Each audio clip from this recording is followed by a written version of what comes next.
महाराष्ट्र विधान परिषद में 11 सीटों के लिए आज वोटिंग हुई। वोटिंग समाप्त होने के 1 घंटे बाद काउंटिंग भी शुरू हो गई। इस बार भी जमकर क्रॉस वोटिंग की खबरें सामने आ रही हैं। वोटिंग के दौरान हंगामा भी बचा। खास तौर पर बीजेपी के एक विधायक के वोट पर शिवसेना, यूबीटी और कांग्रेस ने आपत्ति जताई।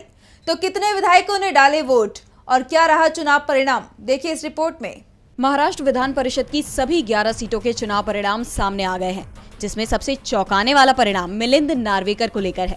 वोटों के समीकरण में मिलिंद नार्वेकर को सबसे ज्यादा मुश्किल में बताया जा रहा था, लेकिन उद्धव ठाकरे की पार्टी के उम्मीदवार मिलिंद नार्वेकर चुनाव जीत गए हैं। उन्हें पहली वरीयता के 22 वोट मिले, लेकिन शेतकारी कामगार पक्ष के जयंत पाटिल चुनाव हार गए हैं।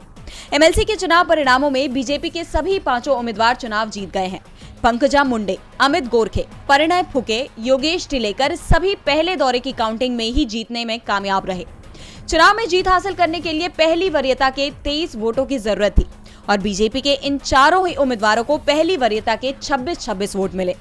पहली वरीयता में बीजेपी के 5वें उम्मीदवार सदाभाऊ खोते को 14 वोट मिले थे, लेकिन उन्हें दूसरी वरीयता के 12 वोट और मिल गए, जिस कारण से वो भी चुनाव जीतने में कामयाब रहे।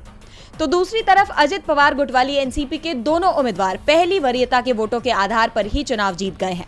भावना गवली को 24 और कृपाल तुमाने को 25 वोट मिले हैं। एकनाथ शिंदे के गुट वाली शिवसेना के भी उम्मीदवार चुनाव जीतने में कामयाब रहे हैं। शिंदे गुट के राजेश विटेकर को 23 और शिवाजी राव गर्जे को 24 वोट मिले। महाविकास अघाड़ी की तरफ से कांग्रेस की प्रज्ञा सातव को 25 वोट मिले, जबकि मिलिंद नार्वेकर को पहली वरीयता के 22 वोट मिले। जयंत पाटिल को सिर्फ 12 वोट मिले, जिस कारण से वो चुनाव हार गए।